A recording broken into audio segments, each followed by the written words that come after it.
pressure looks good. Doubling up. Roger roll, Atlantic. Water towers can fly! Yes!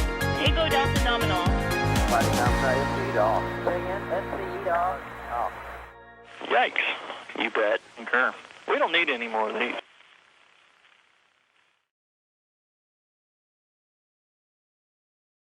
Hey everybody, welcome to NASASpaceflight. It is time for the Transporter-3 launch. We are T-minus 35 minutes at SLC 40 at Cape Canaveral. Joining me today are Das. Hey, how's it going? Thomas Burkhardt. Hey, how's it going? And Chris Gebhardt. Good morning, everyone. And I'm your host, Matt Anderson. I'm going to be taking questions for you in the chat. If you have a question, go ahead and tag at NASASpaceflight, and we will answer as we tick down towards the Transporter-3 launch. How you guys doing today? I'm hanging in there, man. You jumped right into those intros. You're like, Chris, Matt, Thomas, questions, let's go. I like ready. that. I'm ready. He's ready to go. Matt bringing the efficiency this year. Das, tell us about the launch. Me? I'm not out there today. We've got people in the field who are much better suited to tell you all Chris, about the tell wonderful us about the launch. satellites. I can do that, and then I'll throw it to Thomas for a bit more on that. But yes, this is the Transporter-3 mission of SpaceX and the Falcon 9 rocket that you are seeing live on Slick 40 here at the Cape Canaveral Space Force Station. This is the third of SpaceX's dedicated small satellite rideshare missions, known collectively as the Transporter missions. They can go to a variety of orbits, but so far they've all headed south into sun-synchronous orbits, which is exactly where this one is headed today. So it is yet another southbound trajectory launch for the Falcon 9 out of Florida, and get ready for that to be a reality for the remainder of January as well for some of their missions. So this one is heading south. It will skirt between Florida and the Bahamas. The first stage will then separate and return to launch site land itself. So it will fly back to the Cape Canaveral Space Force Station and land on Landing Zone 1 as the second stage continues to take the 105 satellites that are on board this Falcon 9 into their sun-synchronous orbit. And Thomas, what are some of those satellites on board? Because it's a variety. It is a variety. These transporter missions usually can host a whole wide range of different types of payloads. This particular flight is carrying 105 satellites in total, and the identity of every single one is not 100% confirmed or known, but we do know a whole bunch of them. The most common one on board are 44 Super Dove satellites from Planet Labs. That makes up the majority of the payloads on board. Those are Earth observation CubeSats for Planet's Earth observation constellation. There is also 6 communication satellites for Kepler Communications small satellite network. There are payloads from Capella Space and Umbra Space. Both of those have a pair of payloads on board today. Let's see here. We got some, and from Capella, those are synthetic aperture radar satellites, so another type of Earth observation satellite.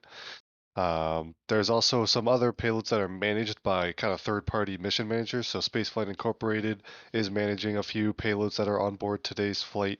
Also, there are some managed by the Italian launch integration company that is known as D-Orbit. D, the letter, not D-Orbit like the maneuver. Anyway, and then What a name. Yeah, what a name! What a name! What a name. Exo Launch, which is a German launch integration company, is also managing a few payloads on board. And again, a lot of the payloads that are through sort of third parties, the exact identities are not known. There is a notable payload from the United Arab Emirates called DuaSat-1, which is a utilities, rated by Dubai's Utilities Authority. And also some miscellaneous payloads for Spire, ISI, ISI launch, if those CubeSat companies ring any bells. Pretty much most of the common CubeSat names have at least something on board today's flight. Again, in total, it's 105 different spacecraft, and they're going to be deployed over a very long deployment sequence that lasts all the way up till an hour and a half after launch. And usually after these launches, we actually get a little more detail based on the objects that get tracked in orbit and customer statements after the fact of what payloads we didn't identify prior to the launch. But those are some of the highlights from the payload manifest today. So what you're saying is this rocket is like a clown car filled with satellites. It is one of those, yes, absolutely.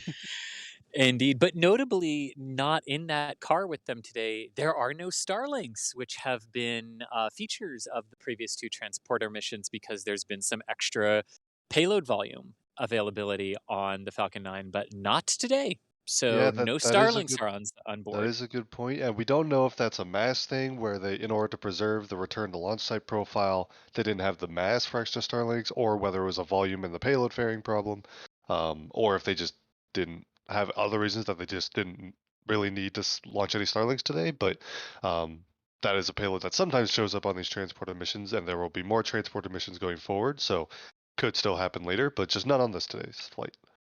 Indeed. But that's Well, probably enough of us going. If you got questions, tag us at NASA Spaceflight. You guys know the drill, but in case you're new, tag us at NASA Spaceflight in chat if you've got questions about today's mission, Transporter-3 on the Falcon 9. and there are a whole bunch of questions already, and some super chats in here as well from Wolfram, $20 for the Gator Defense Gear Fund. Thank you very much for that. As well as Wayne, who says, "Here's some bacon money." $5 from Wayne. And Everest D. Watts at $5 and asks, have there been any instances where a launch was scrubbed for weird or not very common reasons? And is there one that you guys remember most notably? Oh, yes. Ooh. Oh, yes. Let's see if it's the same, Thomas. Go first. No, well, no, I'm trying to. I know there have been, but I don't. Oh, I'm trying to okay. think of like a specific one. Which one do you think of? When the mouse food was moldy. Oh yes, of Oh, course. How could I forget? Yeah, that was a good one.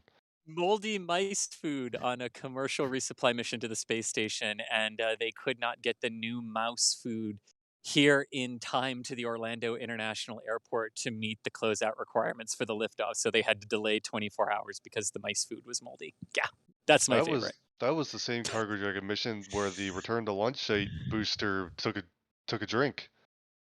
I believe it was. Yes, yes. A CRS few years ago. Yeah, 16 question 16, mark? I I think it believe. was 16. Yes. Yes, Doss and I were standing here on the causeway together going, no, no, no, no, no, no, no, no, no, as Yep, as it that tipped one. over. Yeah, That was the weirdest thing because the next morning, for a little while, we had the only live video of that because SpaceX had actually Yep. cut the feed. There was a whole thing about that. yeah. And a bunch of the news networks picked up that feed that we had from the Cape. And then SpaceX later released their video, which was better. They're SpaceX, right? But they didn't cut my audio out. So I saw SpaceX's audio on the morning news, like Good Morning America or whatever. And it was me going, no, no, no, no, no, no, no, no. But on the Yeah. SpaceX camera, and I'm like, what did they do with this feed? Well, So we yeah, got a whole bunch more here. If you want to take them. yeah. Yeah. All right. We have one from Kelly Teacher with $5 who asks, "How long will it be between takeoff and landing?" About 8 Yes. minutes. Okay. Jim asks, "Are they using a mass simulator for the satellite that got canceled?"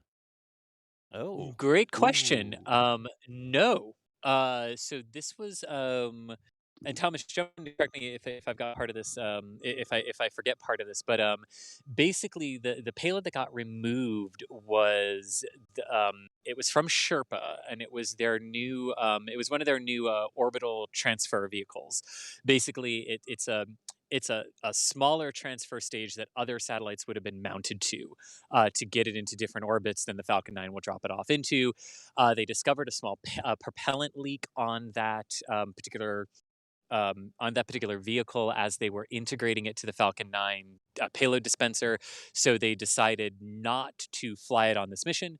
And one thing SpaceX says is that, hey, this is the date for these ride shares. If you're not ready, you move to another one. We're not delaying the launch because you're not ready. So they took it off the manifest. And all you really have to do at that point is just update your final payload mass figure to put it into the flight computer of the Falcon 9 so it knows its starting mass conditions and it knows what to fly and what to do, but no need for a simulator in that regard. Wonderful. Dan asks, "Is this the mission where the Sherpa vehicle was removed, or is that one coming up at a later date?" I assume the latter, but not sure. Yes, I actually coincidentally just answered that. Yep. Okay. This is the one where the Sherpa was removed. Yes. Okay. How that looks the payload inside the fairing? I guess they're asking how how is the payload set inside the fairing? Like how the satellite's arranged. So I don't believe we've seen any final closeout photos. There are some photos of individual payloads being integrated with their particular deployers. But the full payload stack, I don't think we've gotten an image of, at least not yet. But generally speaking, on these rideshare missions, you have it's a standardized adapter. They're basically rings, metal rings that go up the center of the payload fairing, and then on the side of that are different mounting points for different size spacecraft, whether they're CubeSat deployers or kind of more traditional mounting points for satellites that are larger than CubeSats but still small satellites, based on what payloads are going where. And so the payloads are all kind of stuck to the side of these rings going up the payload. Sometimes there's a payload on the very top of the ring as well. Again, all depends on the deployment sequence and what size payloads they're launching. But yeah, they're kind of all mounted to the side of this big long payload adapter, which is customized for whatever payloads are going on any particular flight. And then they deploy sideways once they're out in orbit and ready for deployment.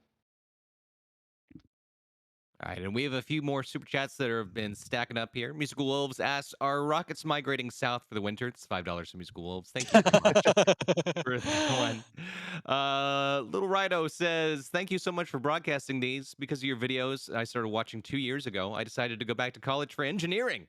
Oh, sweet. Very cool. Good That's luck. great to hear. Sweet. Yeah, awesome.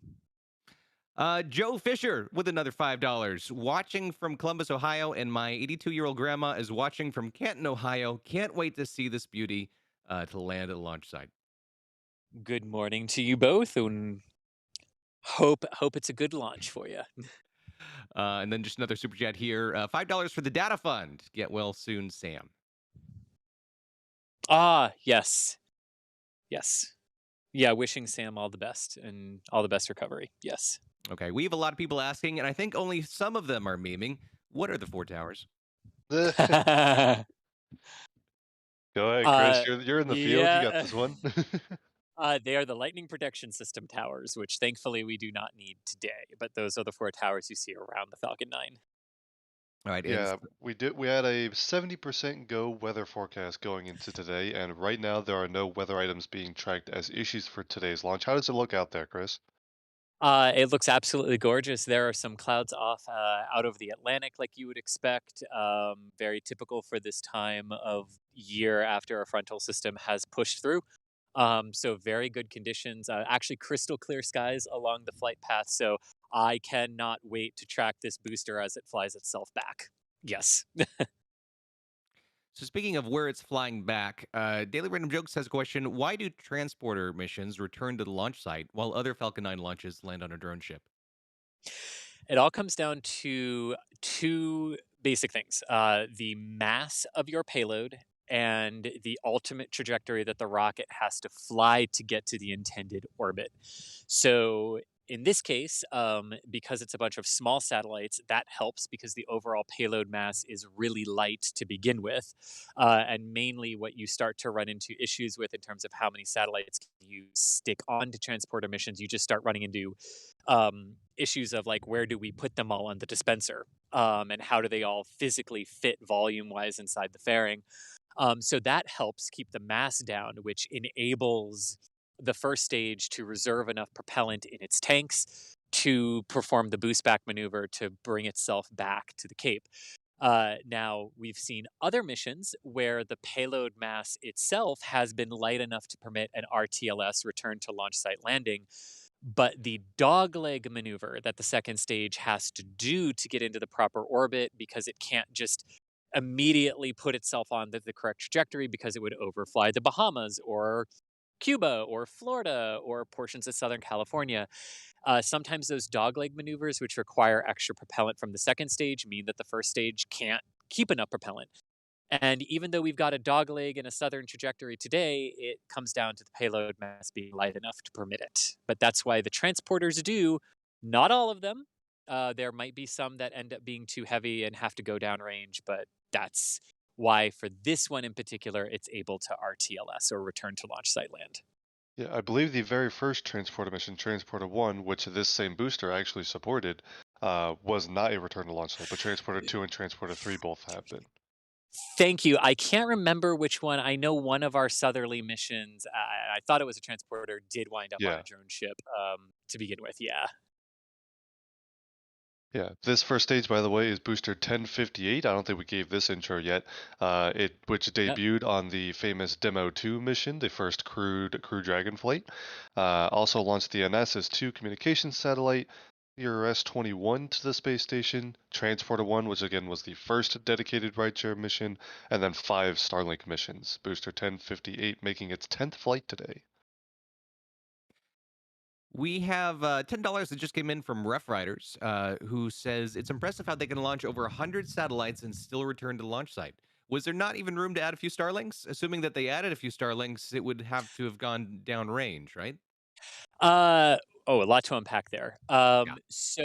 I'll take the second part first. Not necessarily. Um, Adding more Starlinks would not necessarily make it a downrange drone ship landing. It could if the mass properties didn't quite work. There's our big T-minus 20-minute vent starting right on schedule.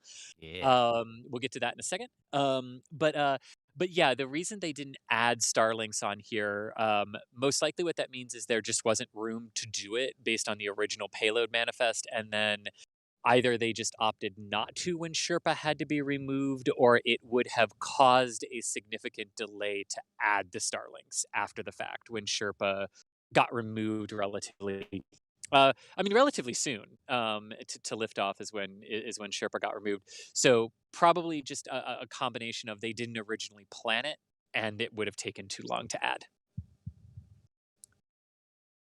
Got it. $7 from Zeskaroo. Thank you so very much. This is officially a nice chat. Let's go, SpaceX. We have $5 Canadian from One Good, who says 2 questions. 1, could spin launch meet Starlinks? And 2, have you heard about space engine systems in Manitoba? I'm skeptical about spin launch overall, and one of spin launch's things is using spacecraft that are purpose built for that launch system because of the forces that a payload will have to withstand for that system to work. So no, not launching Starlinks with spin launch, and also 2, I've not heard of that of the Manitoba company, but maybe I'll have to look into it. We had £5 come in from Richard Smallwood. Thank you very much. John Burford says, thank you very much for becoming a... Oh, I'm sorry. It was a new member thing. Thank you for becoming a launch director member. Appreciate that. As well as Bill. Bill did $5 as well, super chat. Just thank you very much for that support as well. Nick asks, what is the building in front of the F9?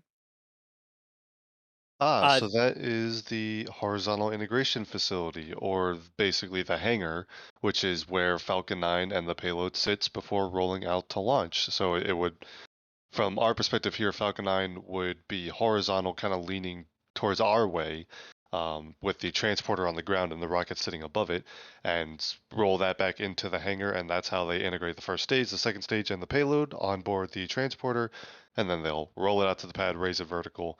That hangar can also hold additional first stages and second stages and payload fairings as they prepare for other missions as well. So that is the hangar for Pad 40. It is slightly smaller than the one at 39A. The one at 39A can hold a lot more. We have $20 from Mike, who says, what's the big white thing between the 4 towers? I think that's the rocket. Yeah, that is either the hangar we just talked about or the rocket. So there you go. And then our last super chat here from Tyken, who says, do you know if there are enough F9s in production so production can be switched to Starships instead? Well, so Starship production and Falcon production don't overlap. They're 2 different production lines. Falcons are produced at Hawthorne. The Starship tank structures and everything are produced in Boca Chica, Texas. They're completely different materials. They're completely different sizes. So Falcon 9 production does not really affect Starship production from anything other than maybe a personnel standpoint. But Falcon 9s are going to continue being added to the fleet, and Falcon Heavies for that matter, for the foreseeable future. That's not going away anytime soon. Simply because even as Starship starts to get towards orbital launch readiness, the 2 families of vehicles are going to fly alongside one another for a long time. basically as long as customers want them, and it will be a while before every single launch customer that uses SpaceX is only using Starship. Starship has not even had an orbital test flight yet, let alone deployed a payload. So no, nowhere near Falcon production ending anytime soon. In fact, they're with just the most recent new booster to be spotted was a new Falcon Heavy side booster arriving at McGregor. So no, their new boosters are still coming. Thank you, Thomas. We've had a few people ask about the big tank on the lower far right. David's the one who's going to get picked here. What is that? That is most likely a liquid oxygen sphere. Yes. Because yeah, the kerosene tanks wouldn't be shaped like that. So that is a liquid oxygen sphere to help fuel Falcon 9. All right. And what is this is from Mondu family. What is the coolest thing you guys have seen weather-wise while launching? Weather-wise while launching. I would say probably no weather so that it launches. Yeah, no weather is usually the best, but if we have to pick one, I don't know. Okay, I've got one actually. Yeah, that sprang to mind. Spoiler alert, it's about the space shuttle. No, there was this really cool pre-dawn launch toward the end of the program. And it looked for all intents and purposes it was a totally crystal clear sky, but what you couldn't see with the naked eye was this very, very thin layer of moisture in the atmosphere above the ground. So when the solid rockets lit, all of a sudden the sky was just like this orange ceiling that the vehicle was aiming toward, but you had no idea it was there before liftoff. So it was just this really weird, impressive visual. And then when she hit the cloud, when she hit it going up, it just all disappeared. And once the boosters got above it, you couldn't see it again. So it transitioned back to being this totally clear night. And everything. It was just really bizarre. And just that one. But that's the most visually interesting thing I've seen with weather in a launch. To be fair, the Soyuz has been hit with lightning a few times, so that might count. But Yeah. I've never seen that with my own eyes. All right, we've got something else exciting about shuttle. It's a shuttle question. Ah! Is shuttle the only rocket that rolls? No. No. Yeah, it's just the one that is most obvious. But Thomas, take it away. Yeah, I mean, most rockets actually do roll at some point. Anything that has solid rocket boosters on the side will roll to a certain attitude or not just solid, any side boosters will roll so that when they come up on booster separation, that the rocket is oriented properly. So that goes for Atlas 5s with solids on the side, Delta 4 Heavy, Falcon Heavy. Um, Other rockets may roll for other reasons. Maybe they want the payload stack to be oriented a certain way for thermal reasons or something like that. So the rocket could roll for that particular reason. Some Crew rockets, launches always roll for heads down. yeah, crew launches roll for crew reasons. Some rockets will roll so that their telemetry antennas maintain oriented properly. Ariane 5, for example. The Ariane 5. Also, Ariane 5 has boosters, so need to be in the right orientation for that. Yeah, fairing separations, sometimes that orientation is important as well. I mean, there's a lot There of are different reasons that a rocket could require a certain role during launch, and most of them do at some point. Yeah, I believe the only one off the top of my head that does not perform a roll maneuver is the Proton, just because it's a leftover heritage of Soviet architecture when they didn't do that. That's the only one off the top of my head that's still flying that doesn't roll after liftoff, because the Soyuzes do now with their latest upgrades. So, yeah. So, like today, Falcon 9 will roll after she lifts off. If you watch very closely, if you watch the landing legs, Falcon 9 will roll onto the Yep. proper orientation after she pitches. And it's, of course, Falcon 9 is one of those rockets where it's very subtle and harder to notice because it's more or less just a cylindrical rocket, but yes. Yeah. Yeah. Shuttle was definitely the most obvious one because you could just watch that orbiter go by as it rolled onto Yeah. the other side of the tank. Yeah. We have a ton of questions about today's launch and a lot of super chats, so we're going to go in lightning mode real quick. Musical Wolves with more jokes. How tall are the mysterious towers?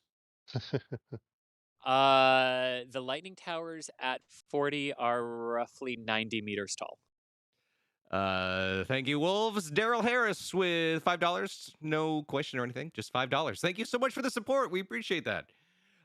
Lars asks, are they still building a vertical integration facility for F9? Yes, at 39A. Okay. James with $2.79 Canadian. Would you discuss the Planet Labs payload today?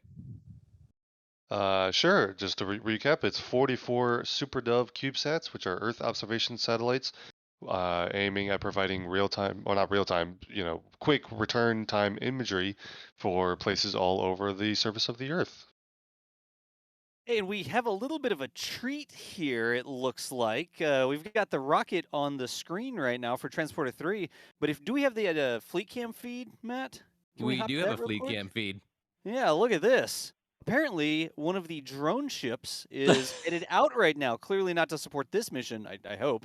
It's a little late for this one. Yeah. Well, I mean, it's RTLS. They just got to turn the corner and be right there off the shore. Maybe they can make it. in time. Oh my Yeah. god. It just woke up late, that's all. Like, they're trying to rush to work right now. Yeah. It's like, oh gosh, coffee. I stopped for coffee and I got late. That's pretty funny. Yeah, But, that would be a shortfall of gravitas, and that is most likely going for the next Starlink mission, which is coming up next week. So busy day indeed. out there at Port Canaveral, the drone ship. Of course, this is one of the landing pads, the ocean-based landing pads that the rockets land on whenever they're doing those ballistic trajectories way downrange, hundreds of kilometers downrange. The rocket will actually land on this barge, basically. This one's a little bit more than a barge because it's a fancy new one. But today, the rocket is not landing on a barge. It's coming all the way back to a piece of concrete that's sitting on the Cape, a little bit behind the camera here. That's actually behind the grain silos that were to the left from this perspective. But very cool. Thanks, Matt.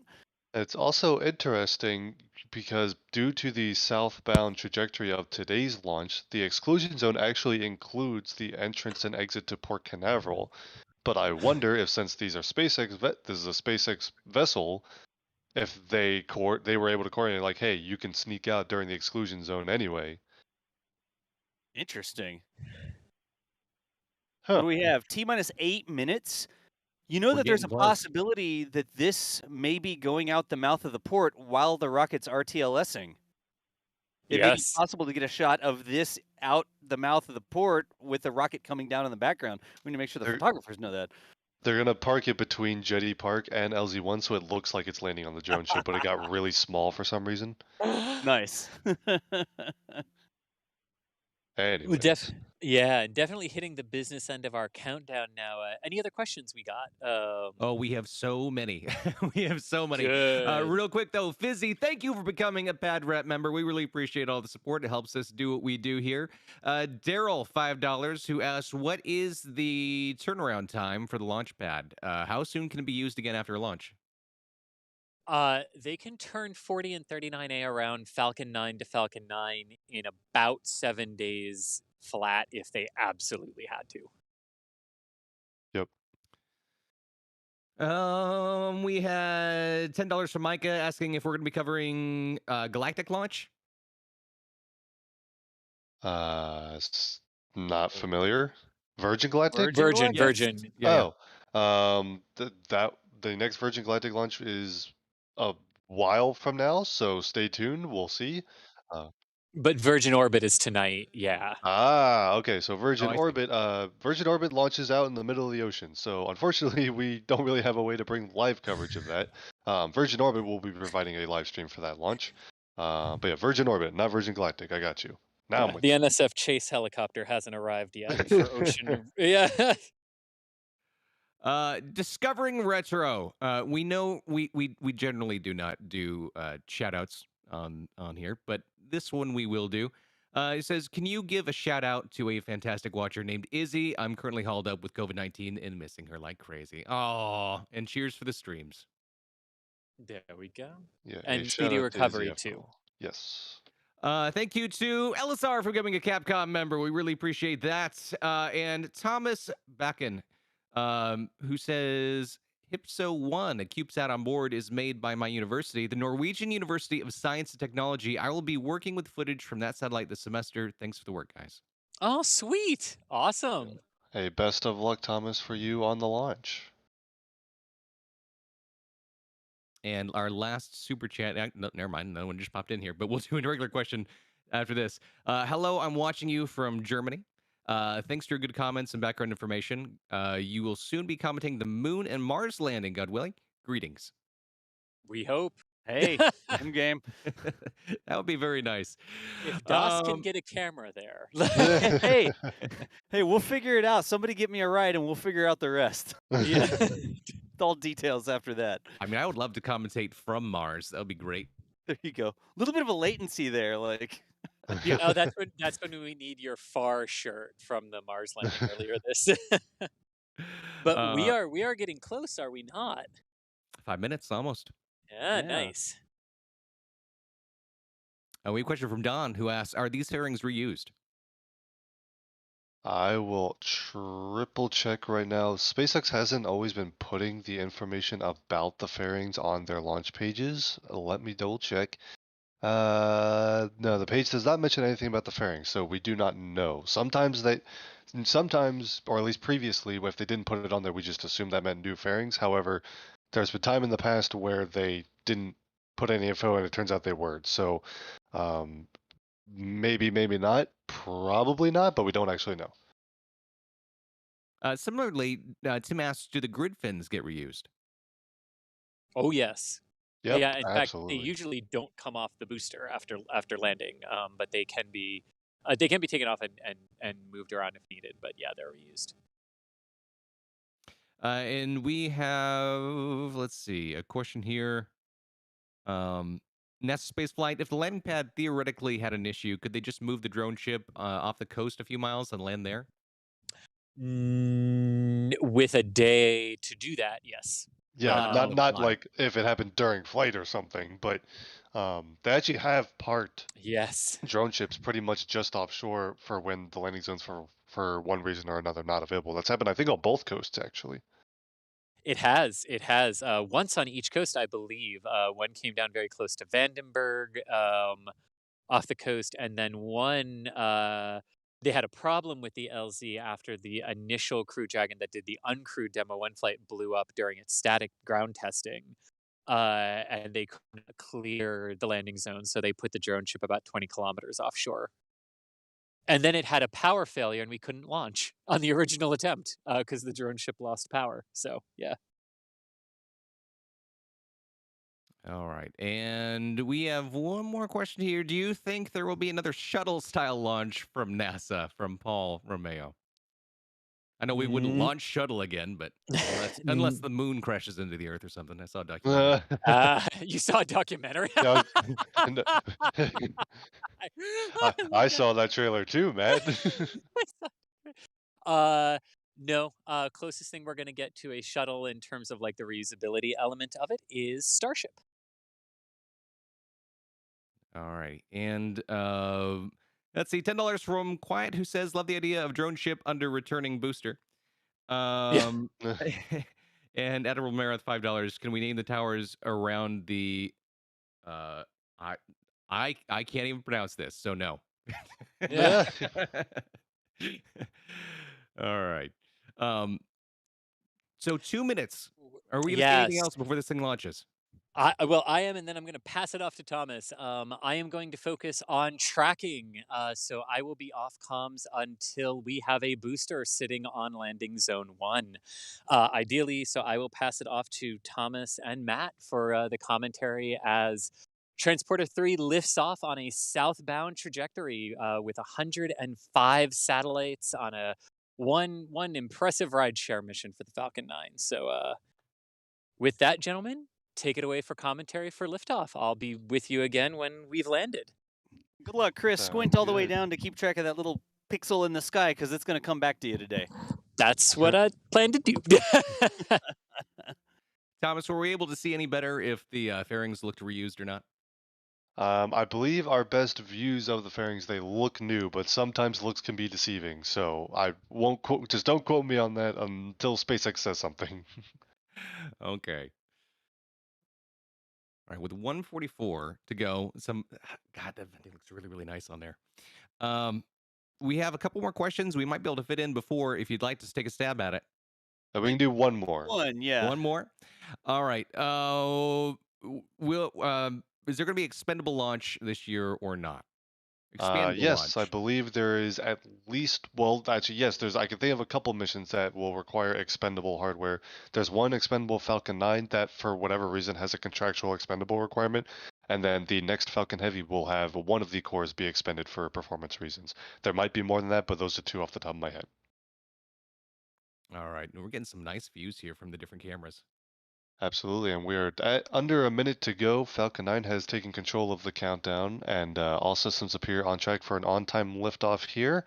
Again, this is the Transporter-3 mission with 105 different satellites on board. It's a dedicated rideshare mission, and once this flies south along the coast of Florida, we're expecting first stage to come on back and land at landing zone 1 at Cape Canaveral. So stay tuned. 30 seconds to go for the launch of Transporter-3. All right, we should be picking up some audio now from the launch sites. Some Roughly. splashing anyway. Splashy waves, yeah. That microphone's actually on the causeway with Chris, right down near the water, so we hear some splashy waves and fish jumping and stuff. 10 seconds, though.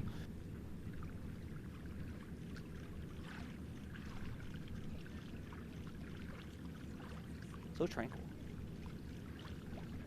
There is main engine ignition and liftoff of Falcon 9 from Slick 40 Cape Canaveral, and 105 satellites on their way to orbit. How long typically till we get the rumble? Right now. Here it comes.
job there, Chris. I know he's not on the mic right now, but that was a fantastic track by Chris Gephardt today out there on the causeway. Still following it. And look at that exhaust plume start to expand out there.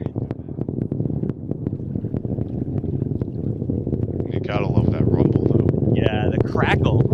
I like to say it sounds like it's ripping the atmosphere apart as that thing goes downrange. So, just folks, it is definitely hard to do. It's difficult to get out and see a launch in person because rockets don't launch just around the corner from where everybody lives. But if you ever have an opportunity to attend a rocket launch in person, scrubs happen, dates slip, all sorts of stuff, especially if you're traveling any distance. But if you were able to experience a rocket launch in person, it's something that you feel. You can watch it on YouTube, you can watch videos, HD audio, 8K, yada, yada, yada. Nothing really beats sitting there and feeling that rumble and crackle hit you in the chest when that rocket takes off. Well, right on cue, we have main engine cutoff. The first stage has shut down, and the two stages now separating. First stage entering its flip, you see those RCS thrusters firing while the second stage ignites. What a view of that separation, and now the boost back burn. Stage 1 has relit 3 of its engines to start flying back towards Cape Canaveral. Yeah. Chris, if you can hear us, the upper pixel is the returning booster. It went up from your view.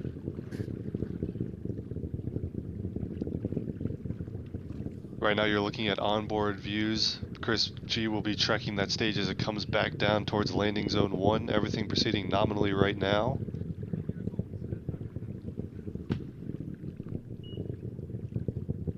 The second stage will be conducting about a 6-minute long burn to get to an initial parking orbit. When you're out there tracking the rocket like Chris is doing, it's so hard to keep the returning booster in frame. It's literally just one little pixel and it's bright out. You have the tiny camera screen. One day I'm going to put a VR headset on the camera so you can better see what's going on out in the bright sun.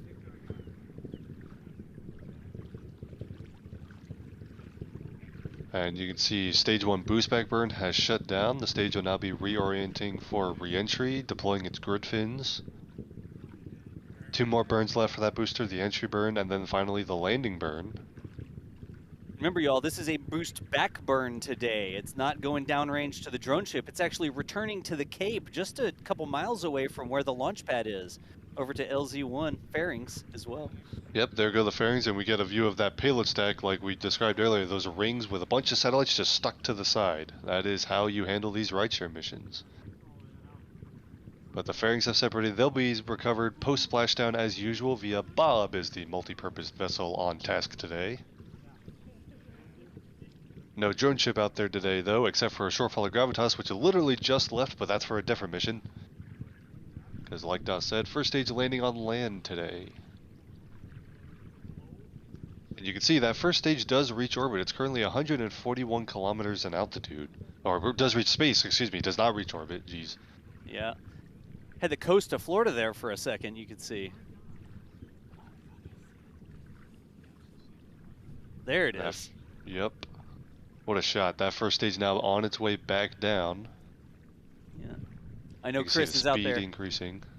scanning the skies looking for some pixel. Nice clear day though. It's so clear out there. The only little puff in the sky is from the rocket itself, it looks like. It's a beautiful day for an RTLS. There's the Cape actually. You can see the little bump of land sticking out. Yeah, oh yeah. Cape Canaveral. That's the actual Cape sticking out there.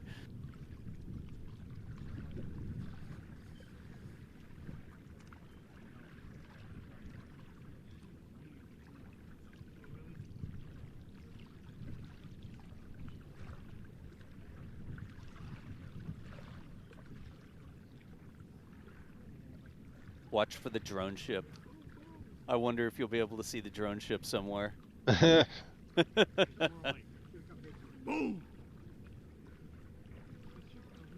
see some ice that got cut loose from one of the RCS thrusters just to the left of the left grid fin there. Yep. That's pretty standard. Yep.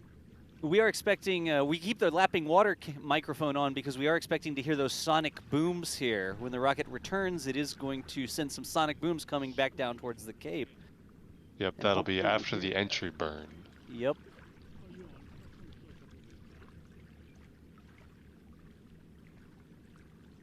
It's so calming. Yeah. The it's lapping interesting. water.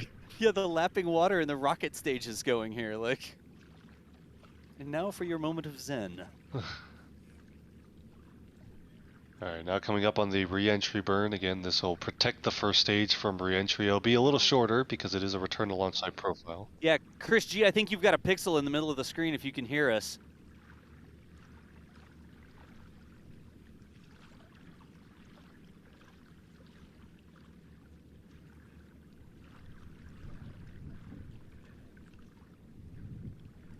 That would be the entry burn there.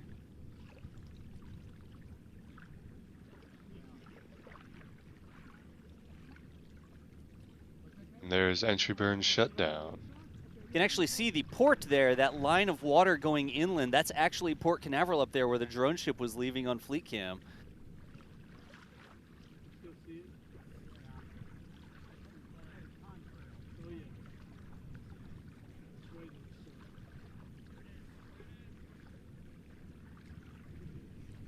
Need to go to fleet cam or something there, Chris's camera or something.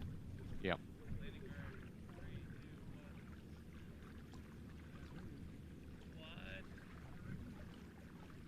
And there is the stage on its way back.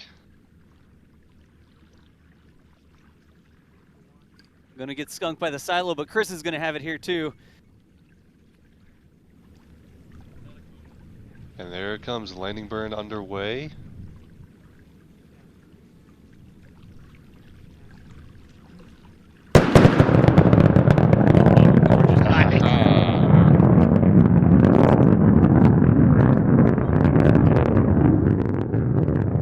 Replay here. And now replay. Yeah, instant replay from the SpaceX angle. The sonic booms, though. Did y'all hear the sonic booms? So good. Again, y'all, Landing's so nice. You saw it twice here. When we switched to the SpaceX feed, there's a little bit of a latency. So that is why we saw it twice. Go ahead. I think we had Chris hopping back in. We did, man. The sun was at just the perfect angle to really mess with your ability to track it in flight. But man, I got it once that landing burn started. That was a perfect landing. That was Yeah. just gorgeous. Oh. Yeah, I mean, it was just one of those moments where, like, like with the naked eye, like I could track it, but the sun glare and where it came within like less than a degree of where the sun was just really hard for visual tracking with the camera. But man, what a landing! Very cool. And the sonic booms, Chris, thank you so much for that microphone there. Yes. We heard those sonic booms coming. We were being a little quieter than we normally are because we didn't want to miss those sonic booms. And we definitely heard those cracks come across the microphone perfectly. Oh yes, we did. Yeah, and I mean that triple sonic boom that the Falcon 9 does is just incredible. Just incredible. But I see we've got a nice second stage in orbit too. Yep. Yes, and most importantly, the payloads that are on board stage 2 are in a successful early parking orbit. This is very close to the final orbit. However, the second stage will perform one very brief, just 2-second long burn in about 40 minutes-ish in order to reach the actual orbit that the payloads will be deployed into. You can also see on this view the dogleg maneuver we were talking about, where stage 2 actually had to turn west basically after liftoff in order to avoid overflying Florida in the early parts of flight. Now it's on its correct azimuth. Hey, just real quick, a very good note here from Jeremiah. With $10, the super chat, who says, "Don't forget the like button. Spam the YouTube algorithm. Yes, all the support you can give us really, really does help." Hey, and Das, there's your view. Hey, thank you, Matt. That's my favorite view on launch day. It's a launch pad that the rocket is not on anymore because it took off and we got to see a fantastic launch and landing of the Falcon 9 there. Fantastic. Whew. 2 down, 40 to go for the year. 40 to go, nice. Something like that. It's something like that for them. When's the next SpaceX launch? In about 4 to 5 days. Coming up here early next week. Yes. I think we have is that a Starlink coming up or? It is indeed. It's a Starlink off of 39A. Yeah. All right. So remember, y'all, a lot of times we'll stay around till the spacecraft deployment, but there's 105 satellites on this thing, and it is a very sort of spread out deployment today. So we are not planning on staying live for all the deployments. I think we can make sure the super chat queue is cleared out, make sure everybody got thanks for all the support they give us, and maybe answer a couple more questions. Chris, how y'all on time out there? I should be good for a couple, but I might have to wrap up here shortly. All right. Well, Wolfram did give $20, sorry, and says, "Thank you for all that you do, NASASpaceflight. In my humble opinion, your coverage and commentary is already legendary." Oh, shucks. Thank you much. Yeah, thanks, Wolfram. Well, you just made some rockets blush. Is the worm NASA logo still visible at B1058? I don't think so. I think it's largely been covered by the soot now. Raphael with €5. It says, "Great coverage. Thank you very much, Raphael." Have you had any news of B1069 or JRTI damage? Not any recent news, no. I believe, unless I'm getting the boost. No, it is the right booster. That was the flight that came back and we saw Octograbber and the first stage was damaged. Looks like they encountered some rough seas after that mission, but no recent news after that. I think we won't expect to hear too much more on that. They'll just have to repair the damage and get that booster ready to fly again. Yeah, they were repairing the damage in port to it this morning when I drove in. Let's see. We did have somebody who asked, why is our feed ahead of the SpaceX feed? Why is the SpaceX feed delayed? That one I can actually answer. That's because we pull in the SpaceX feed, and so we are grabbing that one and bringing it in. So what you're seeing from our cameras is live, whereas there's just a little bit more delay on the SpaceX one. Yeah, there's more hops for us to get the SpaceX feed because our camera comes directly to us. It goes from the photons hit Chris's lens, the lens turns them into electrons. We send them out over LTE connections like cell connections, and it comes straight to our server. But for the SpaceX feed, the SpaceX cameras go to SpaceX. SpaceX sends them to YouTube. Then we get them from YouTube and come to our server. Then it ends up there. Plus, SpaceX is they're broadcasting this one in 4K, aren't they? Are they doing everything in 4K now?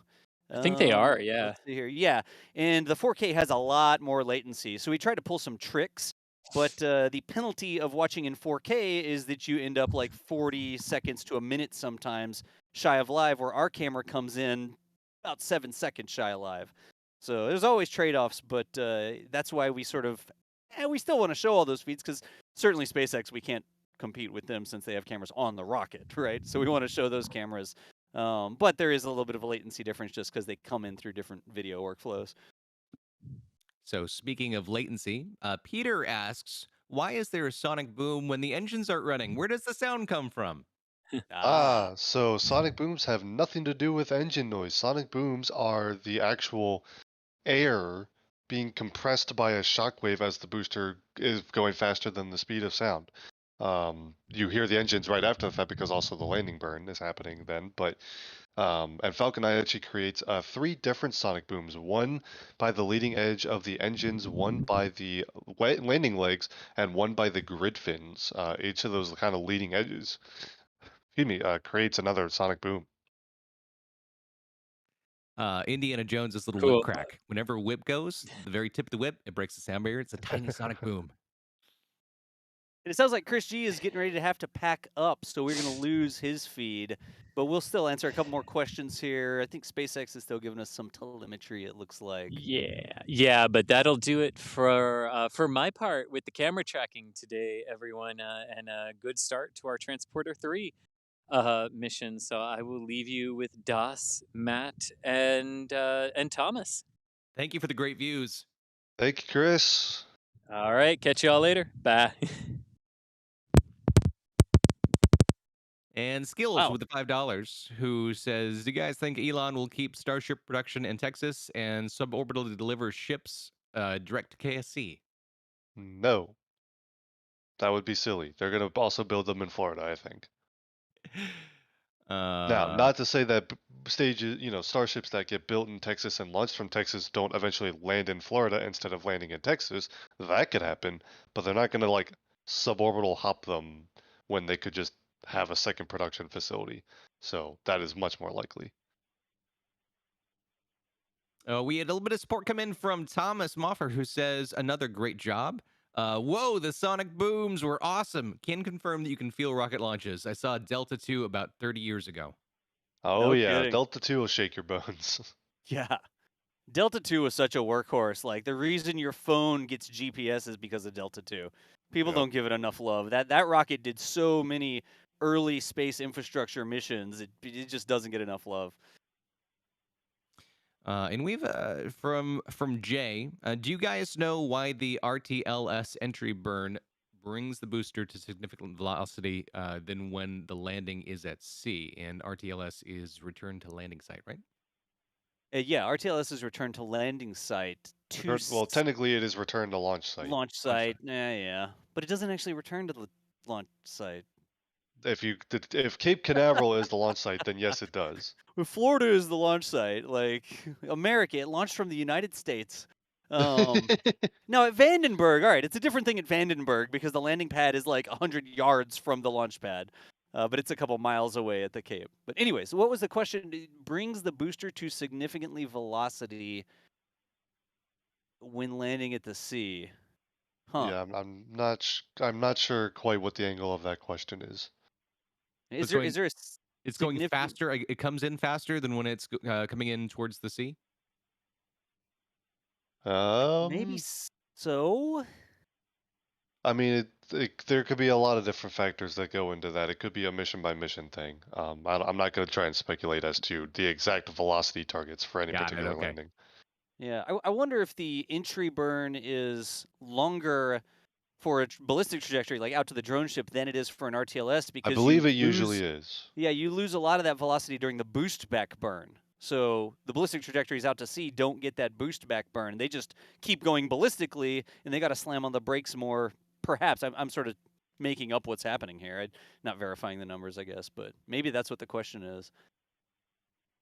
Nancy says, "Thank you all for what you do. The coverage is fantastic. Thank you, Nancy." And we had this one's a little bit specific, but we can tackle it if you feel like it. SpaceX Gamer asks, "What is the propellant mass of the Falcon 9 booster during launch, boost back, and after landing on RTLS mission?" Full, less full, and very less full. Unfortunately, I don't think SpaceX is going to make that information public. We do not have like wet mass fractions for all of those phases of flight. Grabbing some more questions here. Who builds the dispensers? Third party, SpaceX, or the satellite manufacturers? The ring adapters that get integrate directly with the Falcon 9 upper stage are most likely SpaceX hardware. But then onto that, if they're like CubeSat dispensers, those are sometimes third-party manufacturer because they just bolt to the payload adapter. Maybe SpaceX also has some of their own separation or deployment hardware. But the main payload adapter is a SpaceX piece of hardware. Here's a good one. Where do you think, not when, but where do you think the first real Starship recovery will take place, and to what kind of orbit will that launch need for safe recovery without overflying land? Starship or booster recovery? This one says Starship. Okay.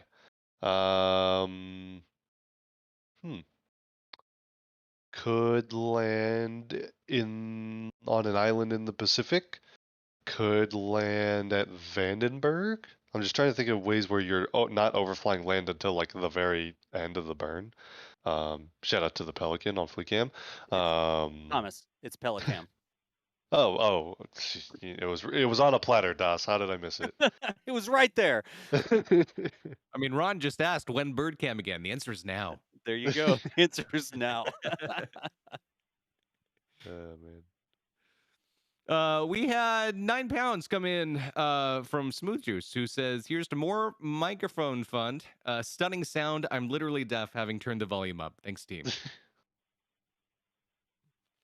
And Chris K, Destin from Smarter Every Day, said once that there is actually 5 sonic booms from each SpaceX booster instead of 3 that you hear in person. As far as I know, it's 3, but I can certainly do some extra research to see if I'm mistaken. I have to get back on that. And then Micah with $5 saying, "Realized after I asked it was a Strata launch you're referring to. Wife called a missed if you saw my question. Thanks again." I don't remember that one. I've seen the Pelican since then. Speaking of weather, what kind of winds aloft limits are there? I do not believe we have the actual numbers, and it also sometimes depends on the trajectory, which can affect how well the Falcon 9 could steer into wind. So it varies. It's somewhere on the order of like 100 knots upper level wind is like where the limit is, like slightly above that. But again, it varies mission to mission even. So, yeah. And we have a transport question, or a human transport question. Could you, in theory, put a capsule on top of a Falcon 9 and suborbital hop with humans on board, including landing? Like, don't separate Dragon and just put. That sounds a little dangerous. I'm not sure you'd want to. Not really designed for that purpose. Is it technically possible? I'm not sure. Okay, if you had a way... Nope, that wouldn't work from a fuel mass standpoint.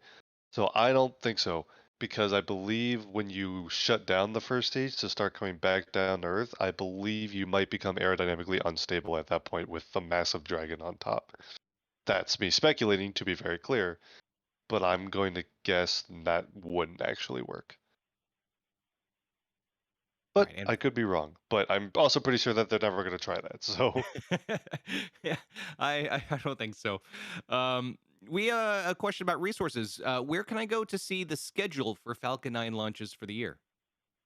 I would recommend an app known as Next Spaceflight, also nextspaceflight.com, but made by our good friend Michael Baylor, who that's a pretty well-maintained database of upcoming launches, not just SpaceX, but all launch providers and all launch ranges. So that's where I would go.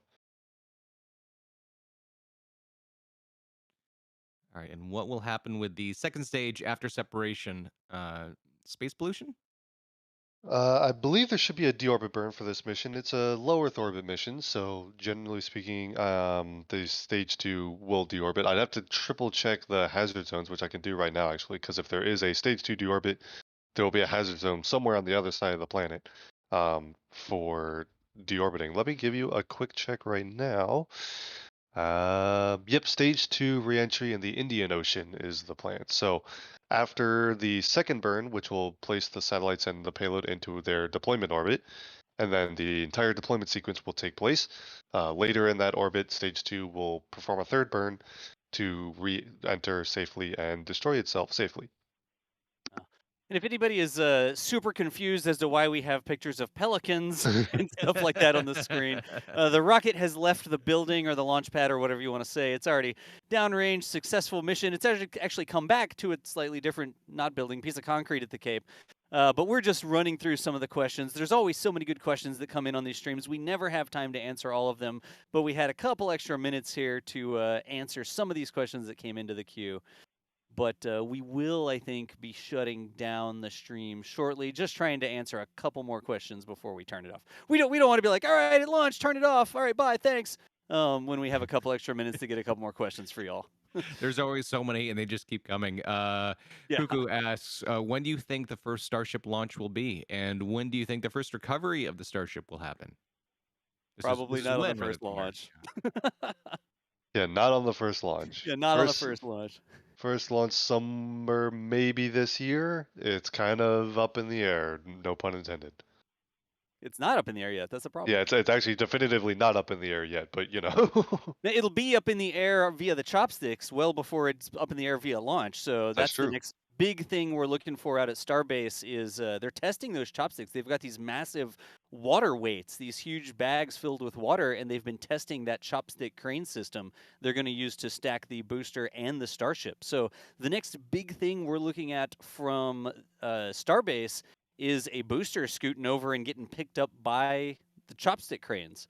But we're still a long way away from actually launching that thing. There's a lot of stage 0 stuff. You've heard Elon say about how difficult stage 0 is, and there's a lot of stage 0 work still being done. But the good news is we get to watch it on Starbase Live. We've got 24/7 cameras out there, and when there are cool things happening at Starbase, and well, a lot of times when there's not cool things happening out of Starbase, we have those live cameras to share in a 24/7 YouTube stream here. Starbase is default cool. It is always cool. It is. Oh, there's always something cool happening at Starbase, and sometimes we can see it because it's not too foggy. Well, before we get to that stuff, and before we leave this poor Pelican in peace, let's do one last question. Is there any chance of an updated Falcon 9 or Block 6 or new Merlins? Ooh.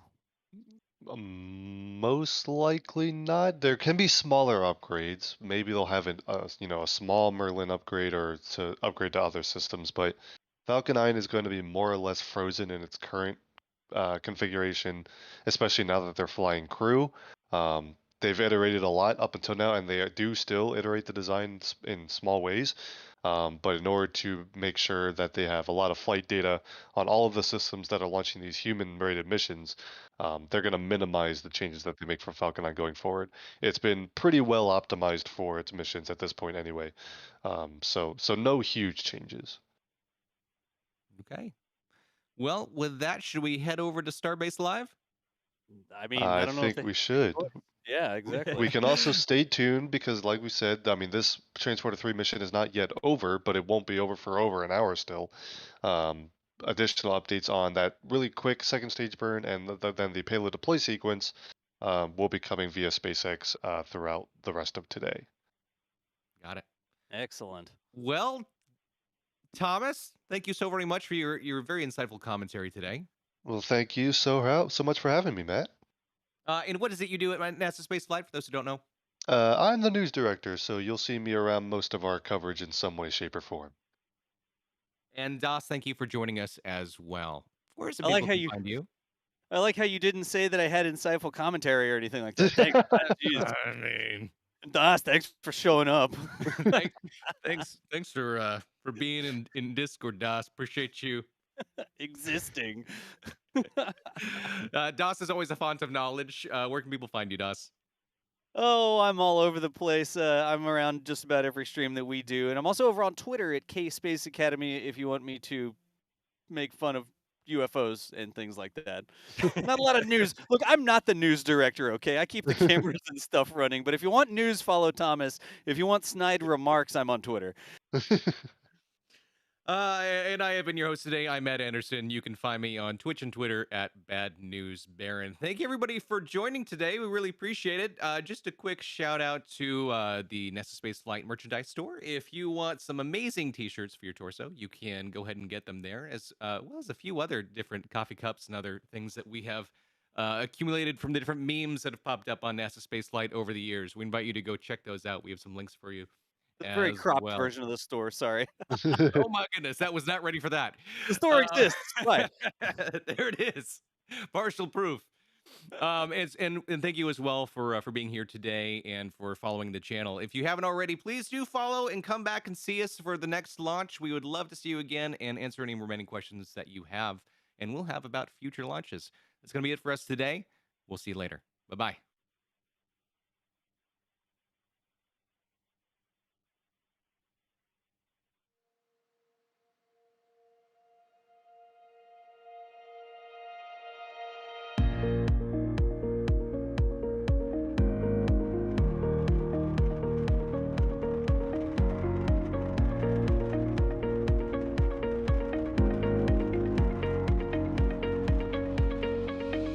We have liftoff. Propulsion continues to be normal. The chamber pressure looks good. Doubling up. Roger roll, Atlantic. Water towers, fly! Yes! Tango Delta nominal. Flight down speed off. Say again, speed off. Off. Yikes. You bet. Concur. We don't need any more of these.